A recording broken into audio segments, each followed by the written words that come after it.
Donald Trump in the diplomatic room at the White House, October 2, 2017, by Joshua Roberts, Reuters. At first it sounded like hyperbole, the escalation of a Twitter war. But now it's clear that Bob Corker's remarkable New York Times interview, in which the Republican senator described the White House as adult daycare and warned Trump could start World War III, was an inflection point in the Trump presidency. It brought into the open what several people close to the president have recently told me in private, that Trump is unstable, losing a step, and unraveling. The conversation among some of the president's longtime confidants, along with the character of some of the leaks emerging from the White House, has shifted. There's a new level of concern. NBC News published a report that Trump shocked his national security team when he called for a nearly tenfold increase in the country's nuclear arsenal during a briefing this summer. One Trump advisor confirmed to me it was after this meeting disbanded that Secretary of State Rex Tillerson called Trump a moron. In recent days, I spoke with a half-dozen prominent Republicans and Trump advisors, and they all describe a White House in crisis as advisors struggle to contain a president who seems to be increasingly unfocused and consumed by dark moods. Trump's ire is being fueled by his stalled legislative agenda and, to a surprising degree, by his decision last month to back the losing candidate Luther Strange in the Alabama Republican primary. Alabama was a huge blow to his psyche, a person close to Trump said. He saw the cult of personality was broken. According to two sources familiar with the conversation, Trump vented to his longtime security chief, Keith Schiller. "I hate everyone in the White House. There are a few exceptions, but I hate them." A White House official denies this. Two senior Republican officials said Chief of Staff John Kelly is miserable in his job and is remaining out of a sense of duty to keep Trump from making some sort of disastrous decision. Today, speculation about Kelly's future increased after Politico reported that Kelly's deputy Kirstjen Nielsen is likely to be named Homeland Security Secretary. The theory among some Republicans is that Kelly wanted to give her a soft landing before his departure. Video: "The stakes are too high for the Trump presidency to be funny." One former official even speculated that Kelly and Secretary of Defense James Mattis have discussed what they would do in the event Trump ordered a nuclear first strike. Would they tackle him? The person said. Even Trump's most loyal backers are sowing public doubts. This morning, The Washington Post quoted longtime Trump friend Tom Barrack saying he has been shocked and stunned by Trump's behavior. While Kelly can't control Trump's tweets, he is doing his best to physically sequester the president, much to Trump's frustration. One major GOP donor told me access to Trump has been cut off, and his outside calls to the White House switchboard aren't put through to the Oval Office. Earlier this week, I reported on Kelly's plans to prevent Trump from mingling with guests at Mar-a-Lago later this month. And, according to two sources, Keith Schiller quit last month after Kelly told Schiller he needed permission to speak to the president and wanted written reports of their conversations. The White House denies these accounts. The president's mood is good and his outlook on the agenda is very positive, an official said. West Wing aides have also worried about Trump's public appearances, one Trump advisor told me. The advisor said aides were relieved when Trump declined to agree to appear on the season premiere of 60 Minutes last month. He's lost a step. They don't want him doing adversarial TV interviews, the advisor explained. Instead, Trump has sat down for friendly conversations with Sean Hannity and Mike Huckabee, whose daughter is Trump's press secretary. The White House official says the 60 Minutes interview is being rescheduled.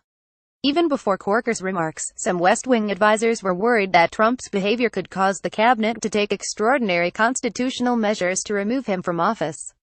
Several months ago, according to two sources with knowledge of the conversation, former chief strategist Steve Bannon told Trump that the risk to his presidency wasn't impeachment, but the 25th Amendment, the provision by which a majority of the cabinet can vote to remove the president. When Bannon mentioned the 25th Amendment, Trump said, "What's that?" According to a source, Bannon has told people he thinks Trump has only a 30% chance of making it the full term. This post has been updated to clarify the details of the negotiation with 60 Minutes. Full-screen photos: Trump's 100 days of failure. It took less than 2 days after his inauguration for Trump to hit his first speed bump. After photos revealed a drastically smaller crowd at Trump's inauguration than at Obama's first, Trump griped about the coverage during a speech at the CIA, and claimed that 1.5 million people showed up. He later backed down from the remarks, but not before two things happened. First, the world was introduced to Trump's press secretary, Sean Spicer, whose first, apoplectic, rumpled press briefing became a flashpoint of its own. And second, Trump aide Kellyanne Conway introduced alternative facts into the lexicon. Photo left by Lucas Jackson Poole. Getty Images. Right by Jules Somatov. Getty Images. In its unanimous ruling, the Ninth Circuit Court of Appeals refused to reinstate Trump's original controversial executive order on immigration, which would have suspended travel by non-U.S. citizens from 7 predominantly Muslim countries. In a rebuke of the White House, the court argued that the travel ban violated due process and was based on religious discrimination. Photo by Stephanie Keith. Getty Images.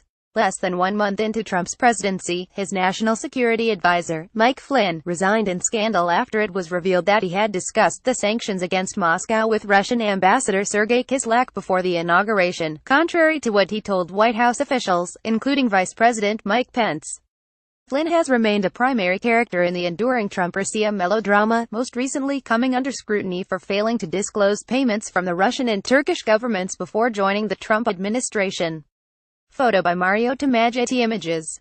Facing escalating pressure on Capitol Hill after it was reported that he met with Sergei Kislyak, the man at center of Flynn's downfall, twice last year, U.S. Attorney General Jeff Sessions recused himself from the ongoing FBI probe into the Trump campaign's ties to the Russian government.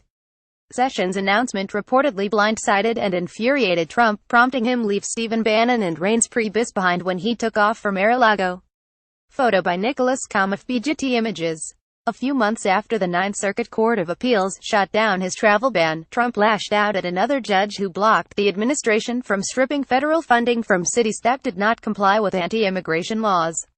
The judge who ruled in the case was not a circuit judge. William Orrick, in fact, is a district judge, but that didn't stop Trump from threatening to break up the Ninth Circuit altogether. A preemptive strike as in appeal of Orrick's ruling could end up in the circuit court. Photo by Nicholas Kamoff. Getty Images.